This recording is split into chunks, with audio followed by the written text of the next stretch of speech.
Damn the police! What did they expect? A full physical description? My attacker was female, mid-30s probably. She wore a hat and dark glasses. You try guessing the age behind those two things. That description was the best I could do. I'm probably not making much sense. I'll begin at the start, and maybe that will make more sense. I sure hope by writing it all down it will make more sense to me. The shock of being assaulted for no reason in public was so far removed from anything that had ever happened to me that I just couldn't process it. Just a few short hours ago, I'd been on top of the world. I had a life I loved, including a beautiful house, comfortable bank accounts, and a husband who worshipped the ground I walked on. None of those were the reason I was glowing with happiness as I stepped out of the office at the end of the Monday workday. That was for a less public reason. Said husband was away on business for the week, and I had a date with my lover, John, just as soon as I could get home and get ready. John was a relatively recent acquisition and took me to places in bed that no man had ever done before. That's why I was walking with a skip to my step and a smile on my face as I headed toward my car in the office lot. I just reached it when I felt a hand on my shoulder. I turned to see who it was, hoping like hell it was John, and saw a fist coming straight at my face. I barely had time to glimpse an angry female face behind the fist before pain exploded from my mouth. Instinctively, I think, I dropped to the ground and rolled into the fetal position, allowing the woman, who never uttered a word, to kick my back. She must have tired of this at some stage because the next thing I knew, she was gone. Afraid she might return, I called the emergency number. An ambulance carted me to the hospital, where I caught a break. Being before the nightly rush, I was seen straight away. Apart from a split lip and some bruising, I was pronounced fine. With a vague warning to watch for the symptoms of delayed concussion and advice to ice pack my bruises, I was sent home. The police interviewed me in the waiting room after the medical staff was done with me, but with only a vague description of a slim, blonde-haired woman wearing a hat and dark glasses, there wasn't much hope of catching the crazy woman. I couldn't even tell them if she was a natural blonde, let alone provide a motivation for the attack. I asked them for a lift back to my car, but they explained it was against the rules. I attempted one of my helpless female smiles, but it hurt my lip too much. I tried ringing John to ask for a lift and beg off our evening tryst, but he didn't pick up, so I had no choice but to call a cab. My new plan for the evening was to pick up a bottle of painkiller, probably vodka, add some ice for the bruising, and have a long, hot bath until it was time to ring my husband after his workday. He always knew how to make sense of things for me and made me laugh when I felt down. After I told him what happened, I wouldn't be surprised if he dropped everything and drove the 4 hours home. I've always been his priority. I suppose I'd only been home 30 minutes or so, the bath was full and the ice was cooling my martini, when there was a knock at the door. Thinking it was the delivery of the Chinese takeout I'd ordered, I opened it. When I woke, I had only vague memories of what happened. I tried to sit up, but my head hurt like hell. Easing my head back down, I felt my face. Something had dried on it. I scratched a bit off and looked at the scraping under my fingernail. Blood. Oh no. Gently and ever so carefully, I felt all over my face. Eyebrows, cheekbones, and jaw weren't gashed. My nose was sore but felt intact. I thanked the gods it didn't seem to be broken. I turned my head slowly. There was dried blood splatter on the floor, too. Whoever my attacker was, they must have hit me hard. I continued my explorations. The back of my head had a bump and felt bruised as well, probably where it hit the floor after I fell. Painfully, I lurched upright. My head protested. I slammed the door and staggered to the couch where I practically fell onto it.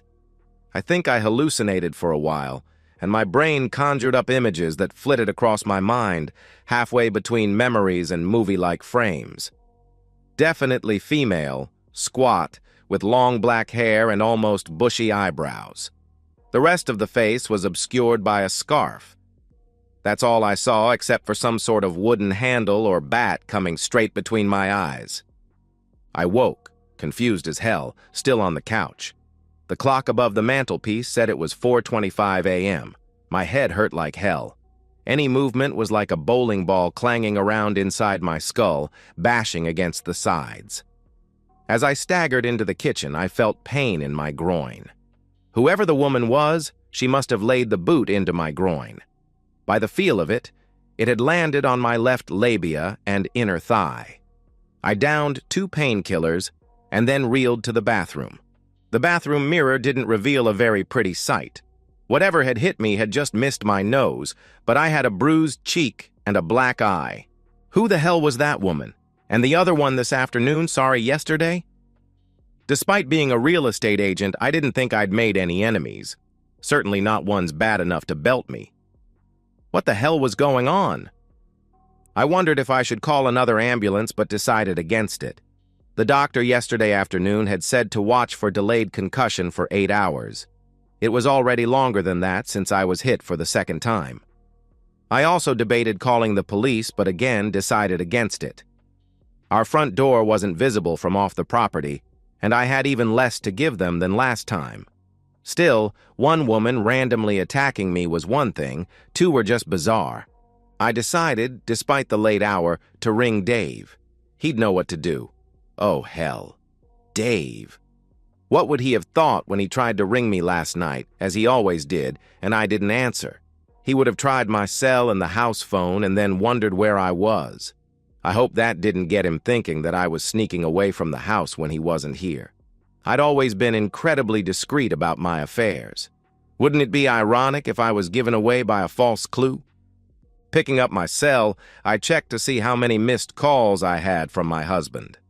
Odd, there were none. Picking up the home phone, I dialed the number for recent activity. The last unanswered call was from 3 days ago. What the... I couldn't remember the last time Dave hadn't spoken to me when he was away. In fact, it was part of my security arrangement that I normally rang him on his hotel phone, citing the alleged dangers of too much cell phone use, before going to meet my lover at a motel or, on very rare occasions, inviting him around here. That reminded me I'd rung John from my cell the previous afternoon and hadn't yet deleted the record. I wasn't stupid enough to have his number stored on my phone, and with no trail, there was no evidence. There were some photographs on it that should never see the light of day, but my phone was the only place they were stored and they were hidden on it. I'd also taken the precaution that it wasn't locked with a regular password or one of those pattern things, just my fingerprint and an enormous, secure password. Dave thinks it's a work requirement to not share my password. On the rare occasion he needed to use my phone, I unlocked it for him and never let either of them out of my sight. I figured it was safer to store them on my phone, which I could protect, than on any other form of media that could be discovered. I deleted the call I'd made to John, left a message on his message bank, and noted that he hadn't returned my earlier call either. It was weird Dave hadn't rung. Despite the early hour, I rang him. I really needed to hear his comforting voice. It went straight to message bank, which was strange. Maybe he'd mislaid his charger, and his battery had gone flat or something. It wouldn't be the first time. By this time, it was after 5, and I had a 9 a.m. showing. There was no way I could turn up looking like I did, so I laid out more makeup than usual to cover it up. I had quite an array, after all. I should probably explain that. You see, all through high school, I'd been the plain one. You've all met her. The one that watched from the sidelines as all the boys she considered worth pursuing ignored her to chase the sporty, popular early developer girls. I'd prided myself on not being like some of the other plain ones, though. They'd put out to all and sundry in the mistaken belief that sexual popularity meant they'd made it. Thus, I was a virgin when I left school at 16. My parents weren't that ambitious for me, and gladly supported me in doing a series of night courses for this or that administrative qualification while I worked as a waitress in my free time. I actually lost my virginity to what I recognized too late as a clever I realized that when, after a quick, uncomfortable, what could only be called intimacy in his hotel room the next morning. He asked me to leave. I chalked that up to experience and thought the episode made me an expert at picking pros. It didn't. My next two liaisons ended similarly disastrously. The one after those was with a guy with less experience than me. I dumped him after the first night. That's the way I drifted through my life until I was 20. That's when Dave bumped into my life again. Dave had been a year ahead of me in school and, from the outside, was the male equivalent of me. He was tall and lean, but nothing else about him caught the eye. We got chatting at the restaurant I worked at, where he'd bought some clients for lunch. I knew enough after the first encounter to know he was a man with a clear career plan and the determination to get there. I accepted an invitation for a date, and the rest, as they say, is history. I slept with him about 2 weeks into our relationship, and it was obvious we were both so inexperienced that it was uncomfortable. However, we were both willing to learn and used each other to do exactly that. If I had to describe my life for the 12 months before my 21st birthday, I would have said contented. I had a guy who was obviously going places and who clearly loved me to death. We were never invited to the high-end social scene, but neither of us thought that was important. We'd moved into an apartment together, and I was doing a realtor's course, paid for by Dave when my pivotal coming-of-age birthday arrived. Dave was celebrating his first big bonus check by spending a chunk of it on me. There was my own car, a voucher for 2 days with my own personal beauty consultant, and a larger diamond engagement ring than I'd ever expected to be wearing. I said yes at the right time, drove the car, and held off on the voucher. Oh, how I wish I'd just torn the damn thing up. That way I might have a husband whose phone wasn't turned off and an unbruised face. Dave reminded me of the voucher several times, but I threw myself into organizing a simple wedding, neither of us having a huge friend list. In the end, I decided to use it as a little pampering reward for myself to relax before the big day. That's when I found out what the voucher was actually for. It took me 2 days with Caroline. She was a 30-something, elegant-looking woman with, I don't know what qualifications, but who had an amazing eye for how to showcase womanhood. The first port of call for us was a hairstylist, where I was pushed into a major remodel, and have to say, I was nervous about the result. The rest of that first day was spent shopping. Caroline walked me right past my usual favorite clothes shops to the classier end of town. Suffice it to say that by early afternoon, Caroline was using my phone to get Dave to perform some CPR on my credit card. At the end of the day, I looked in the mirror at my new hairdo and clothes and almost called Caroline to tell her not to bother the next day. The hair and clothes were for someone who was beautiful. Oh, why didn't I? The following day, we were at the salon by 8 a.m. I was pampered with a pedicure and manicure, facial and scalp massage. Then I was introduced to Colin. Colin was flamboyant and energetic, with a larger-than-life personality, and if you believed him, had once been the cosmetic attendant to some pretty big-name stars. He and Caroline used my face as a canvas to paint, sculpt, trim, and highlight for the next 2 hours, including several erasures. I wasn't allowed to see myself in a mirror until the two of them declared me perfect. When I stood and saw my reflection, I took an involuntary step backward. That's when Caroline's true genius was revealed. The clothes and hairdo that had looked out of place the previous day now framed a face that, I have to admit, was beautiful. I couldn't believe it. The change was stunning. Caroline forced me away from admiring my own reflection for a 2-hour cram session with Colin on how he'd revealed the natural masterpiece that was me. I thanked him and Caroline profusely for the life-altering experience. If I'd known how it was really going to affect me, I may have committed murder right there and then. Dave took an amusing double-take when I got home, but quickly recovered, telling me that the whole process had simply revealed the me he'd seen right from the start. That night was the wildest night we'd ever had in bed, and 3 days later, we were married. The reception and honeymoon were busy and confusing for me. Men, good-looking men, who had never given me a second glance in the past, were now vying for a chance to dance with me. I took them up on it whenever Dave didn't object. He was the first to admit dancing wasn't his favorite pastime. With all that attention, it still didn't really penetrate my psyche that the game had changed. That realization began when the wedding photograph album was delivered. I could see I was quite stunning, and for the first time, felt I'd married a little beneath myself. A fact that was obvious when you looked at us standing together in the various staged settings. I guess deep down, I still feel that today, which is neither logical nor fair. What had I achieved in the 5 years since my marriage compared to Dave? He'd built a business of his own from scratch and was well on his way to being a millionaire. I'd used my looks to become a mediocre seller of real estate. Despite the uneven scorecard, I did feel superior. 5 years. The months after the reveal of my true self had been like a rebirth. I'd become popular, complimented, entitled, and yes, within 6 months, an unfaithful wife. In my defense, it would have been extremely hard to never yield to temptation. All of a sudden, my mind still believed it was being carried around by a 5 out of 10 star body being hit on by 9 out of 10 star men.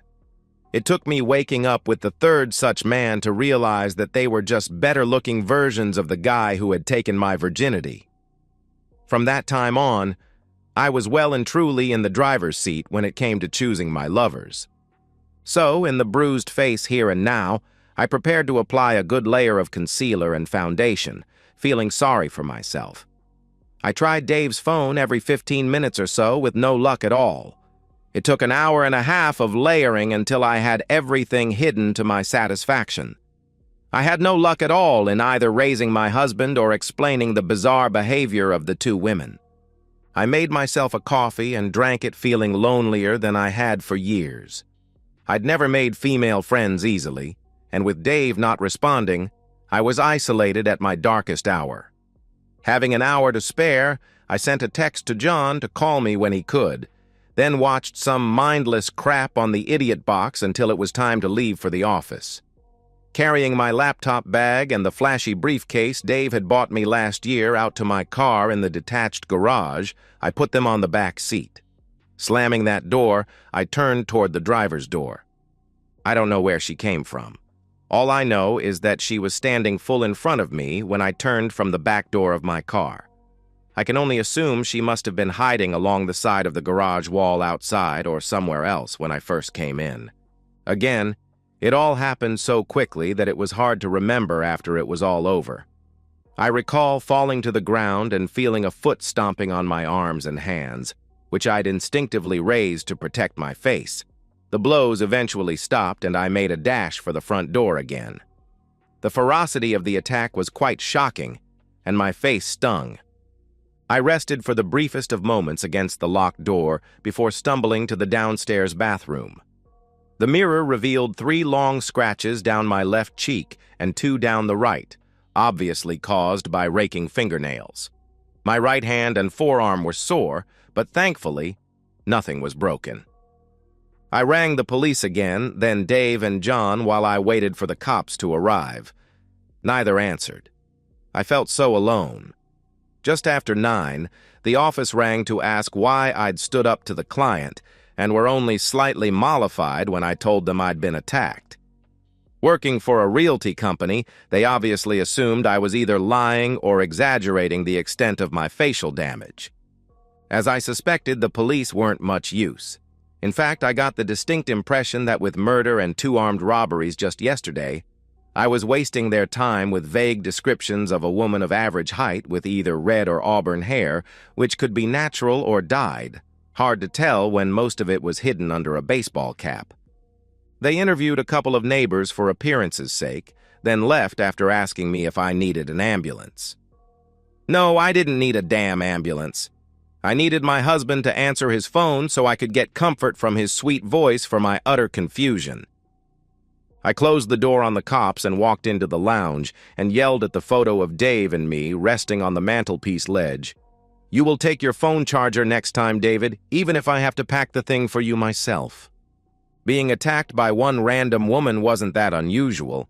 2 was statistically improbable, but 3 was nigh on impossible, So it was time I thought really hard as to possible reasons why I'd made so many enemies. I couldn't. This time there was no amount of makeup that could hide the scratches. Worse still, I had to wipe the previously applied creams off with makeup remover pads so I could put some disinfectant on my new scratches. No telling what germs the psycho had under her fingernails. The pads burned like crazy, and the disinfectant felt like I'd poured petrol on my skin. The task was made even more difficult by the fact my right hand was beginning to seize up with the bruising. By the end, my face was red and blotchy, and the latest woman must have been wearing heels or something. There were distinctly shaped bruises forming on my hands and forearms. I tried Dave's phone again, desperately needing to hear his voice, but it went straight to the message bank again. Then I kicked myself. I could send him an email. When he retrieved it, he would hurry home for sure. The trouble was, my laptop was in my car. I lumbered down the stairs like a woman of 90. The bruises on my lower back, legs, and groin were doing their share of seizing up too. But when I went to turn the deadbolt on the front door, I just couldn't. Bad things waited out there. I berated myself for my cowardice. All those realtor seminars finally came to use. I gave myself a pep talk. What was inspiring the beatings was a mystery to me. But surely after 3 women venting their spleens on me for whatever reason, they were over. Probably a mistaken identity, that now I have come to think about it. I began looking at things logically. From the front door side of the house, I could see the door into the garage, but not inside it or beyond the wall on the far side. However, if I went out the back door, I could sneak around and approach the garage from an unexpected direction and catch anyone lying in wait. I shuffled from room to room, looking out windows and checking out the route around the house to the garage. The trouble was, there were a few blind spots where someone could be waiting, and besides, the backyard was very private. If someone accosted me there, they'd never be seen, and they could do whatever they liked to me with no witnesses. I wasn't exactly in any kind of shape to defend myself, let alone fight back. I was pondering all this when my phone rang. Dave, at last. I dashed for it, ignoring the protest from my bruised and battered limbs. I was disappointed. It wasn't Dave. It was my office. They'd managed to placate the client I'd stood up and organized for me to meet them at the property in 30 minutes. My excuses for being injured fell on deaf ears. They were running lean in these depressed times, and if I couldn't handle it, they let me know in no uncertain terms they could find a replacement who could. Bastards. That still left me with the problem of how to get to my car safely. A light bulb went off in my aching head. I'd call a cab. I did so, giving very specific instructions on parking in the middle of the driveway where I could see them from the house. There could still be someone hiding behind the garage or the hedge on the property boundary, but surely with the taxi driver as a witness, I would be safe. While waiting for the cab, I did what I could for my face, which wasn't a lot. The honking of the cab horn 10 minutes later spurred me to do a final visual check outside, then an awkward sprint to the safety of the cab. I didn't really relax until we were a block away from the house. The driver was female, which put me on edge, but after asking for my destination, she lost interest in me. 15 minutes later, as we were approaching the destination property, I realized I'd stuffed up. The keys to the property were inside my briefcase, back home in the back seat of my car, which was still in the garage. If I told the cab to return, I'd be at least 25 minutes late for my appointment, and the client may well be violently resentful of being stood up a second time and demand my head from the agency. I decided to keep the appointment and muddle my way through it. I could show the client the outside and claim some bureaucratic bungle with the keys.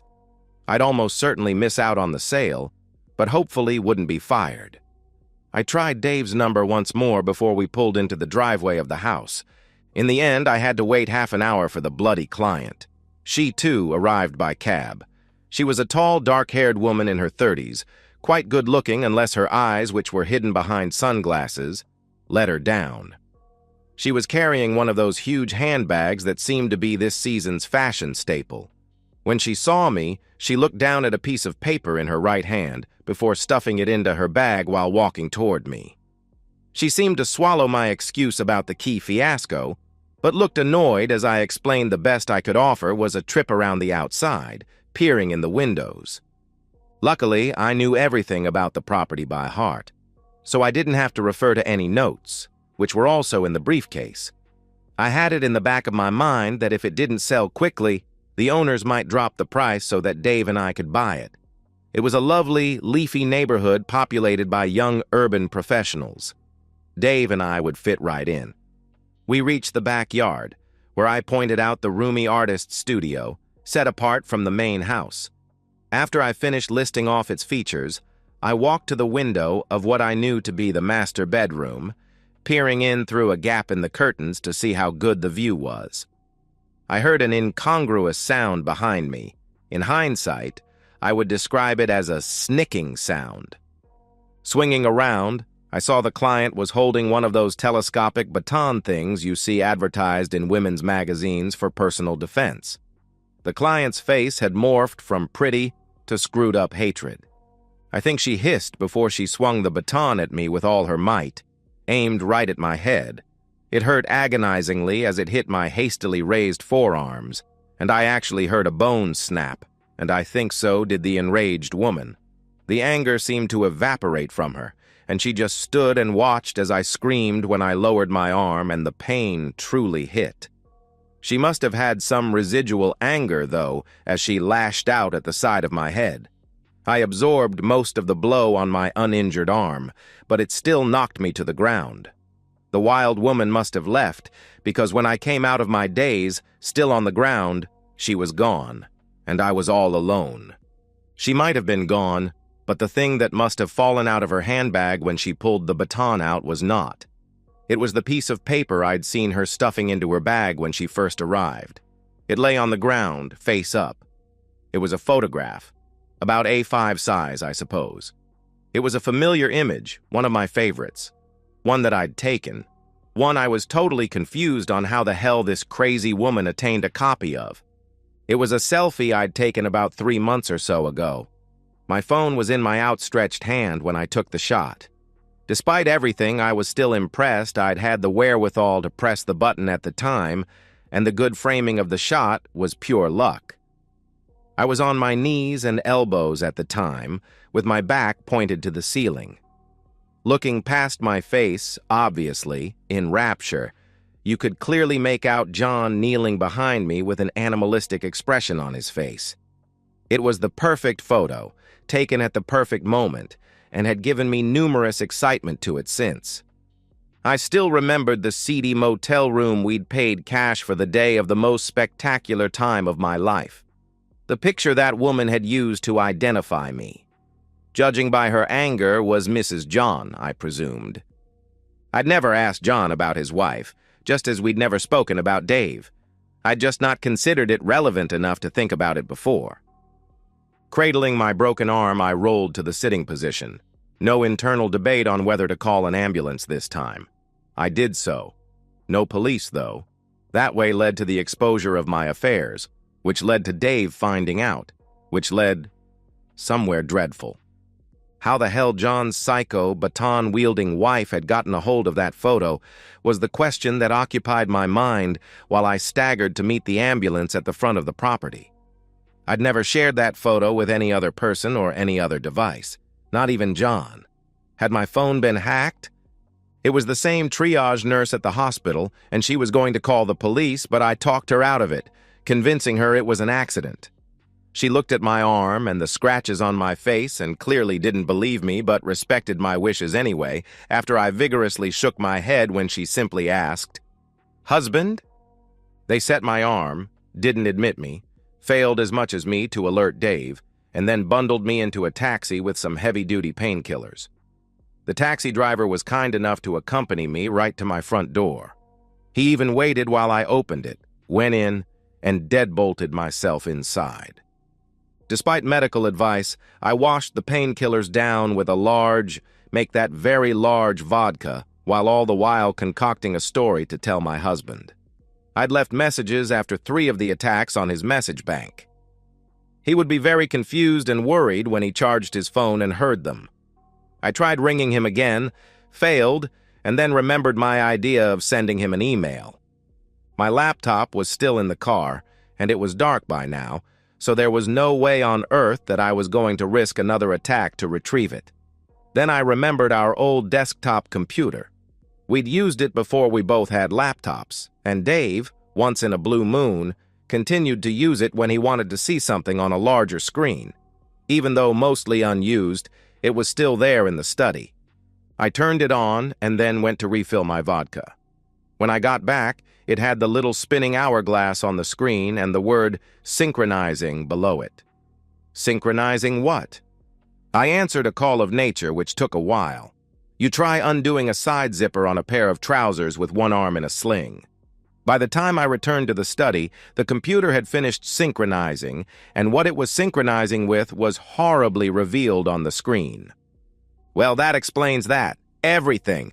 Who those horrible women were and why they'd done what they did to me. That knowledge was almost comforting after the utter confusion of the events of the previous 24 hours. What the screensaver on our old house computer was showing, though, explained much more than that. It showed why, for the first time in forever, my husband hadn't rung me while he was away on a business trip, and why he wasn't answering his phone. Why he might never ring me again. How I'd been an arrogant woman and very probably destroyed the rest of my life. I just made it to the bathroom before I painfully puked. I touched the tender left side of my face, then felt the livid bruise and scratches on the right, before leaving the bathroom to turn off the monitor displaying the sick, devastating photos by the screensaver on the computer I hardly ever used. It was displaying the contents of my phone, more specifically, the photos on it. They were now flashing on the screen of the computer, changing every 10 seconds or so. Incongruously, photos of houses or specific interior features alternated with far more graphic ones. I remember a couple of weeks ago when my boss brought in a tech company to update our phones. I'd watched like a hawk while the technician played with mine. It was obvious to me now that at least one of the changes he'd made had caused the photos I'd ever so carefully hidden on it to be broadcast to the desktop along with the rest from my photo folder. And if they'd been seen by the old desktop, could they have...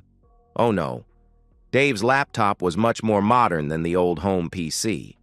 A feeling of dread stole over me as I imagined Dave looking at the 100 or so trophy photos.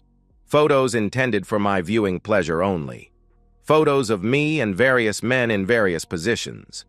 Could I imagine David cropping the ones that showed my lovers' faces and printing them, taking them to my work, and comparing faces to names on their files with our receptionist, who had always had a soft spot for him? Unfortunately, yes, I could. Names led to addresses and wives. Wives who saw uncropped photos. Wives who, in my case, led to broken bones and bruises. After yet another unanswered call to my husband's phone, I trudged painfully upstairs and checked out his clothes closet. What I saw only darkened my depression. Then, braving the horrible photos on the old computer screensaver, I switched the monitor back on and logged into our online bank website. There, I saw some tiny numbers where there should have been big ones. I dropped my chin to my chest. The realization of what a spoilt, conniving, and entitled cheating woman I'd become hit me. The blow was as painful as all my physical injuries rolled into one. Not only my thinking that I deserved to treat myself to men who, visually at least, were in my league, but doing it in such a cavalier way. Being in commercial as well as domestic real estate, there was never any shortage of male clients to choose from. And I chose. Perhaps in the early days, I ensured I was super careful about my lovers. Back then, I'd had a strict no photos, videos, or trail of any kind rule. Oh, I did make a few mistakes along the way. I was almost outed by one guy who wanted to continue a relationship beyond the time it had run its course for me. That was when I decided to limit myself to married men who had as much to lose as me. But I became complacent and relaxed some of my rules when it became apparent that Dave trusted me implicitly. Mistake. Big mistake. Huge. I should have stuck to the no-photo rule. I kicked myself for my absolute arrogance, wondering how I could have allowed it. I'd become the popular girl I'd dreamed of being in school, and somehow had to validate that popularity by sleeping with all the jocks. My arrogance was in thinking my marriage was guaranteed to survive my true nature being revealed to my husband.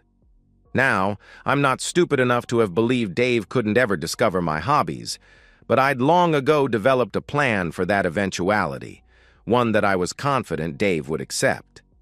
After all, he would never get a replacement anywhere near my caliber and would surely eventually forgive me. My plan depended on him only knowing about one lover. I'd been weak this one time, I'd say. He was a master seducer, I'd sob. It will never happen again, I promise. Now come to bed and let me share all the things I've learned that I've been keeping to myself. Well, myself and my lovers. I'd even planned to offer him my supposedly back. I'd holler and scream like a born-again virgin, and he'd never know it was now a well-trodden path, an oft-used reward for especially deserving boyfriends. My mind was wandering. Maybe it was just an attempt at self-preservation on my part, delaying the inevitable conclusion that Dave wasn't going to forgive me. He hadn't discovered me in bed with one other guy, triggering my long-rehearsed reaction. How could I have anticipated that he would cyber-catch me with scores of my lovers at the same time? In the bruised face here and now, I screamed. And so, we've reached the end of today's story. Was it what you expected, or did it take a twist you didn't see coming? I'm curious to hear your thoughts. Share them in the comments below, and let's get a conversation going. If this story kept you hooked, make sure to hit that like button. And if you're new here or just haven't subscribed yet, now's the perfect time to join our community. I bring you fresh, captivating stories every day, so click that subscribe button and turn on notifications so you never miss out. Thanks for watching, and I'll see you in the next one.